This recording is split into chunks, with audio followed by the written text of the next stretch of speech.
Building sensors takes experience and patience, and that is what Tang brings to the table. The 30-year-old has been working at Peppel & Fuchs in Ho Chi Minh City for 4 years.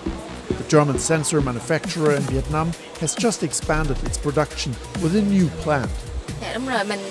You really have to be focused and concentrate not to make mistakes. It's tedious work. Caring for their employees here is key, because the competition for talent in Vietnam has dramatically increased. In special economic zones like this one, where some 50,000 people work, space for new factories is becoming scarce. Vietnam has become one of the biggest beneficiaries of the US-China trade war, with companies seeking alternative locations for their factories to avoid expensive tariffs. Dadurch bekommen wir auch I try to look at this in a positive light. It means we also get upstream suppliers. We now have suppliers who are increasingly coming to Vietnam and investing here rather than China. Another factor that spurred investment in Vietnam is China's year-long pursuit of zero COVID.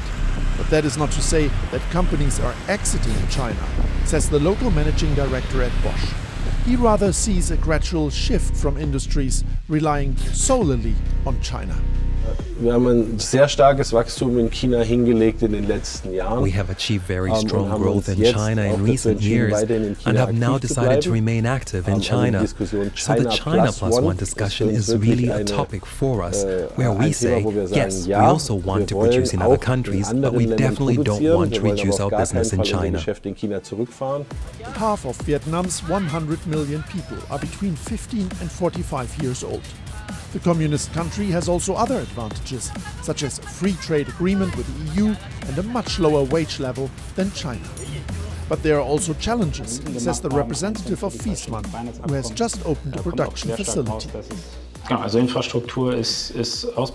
infrastructure needs to improve, definitely. So anyone who has been to China and knows the high-speed trains, how efficient the airports have become on inland routes, and the roads, of course, China is miles ahead. And here, you face many bottlenecks. Not just if you are on the way home in Ho Chi Minh City. But what counts for the investors is that the economic metropolis is tackling the problems.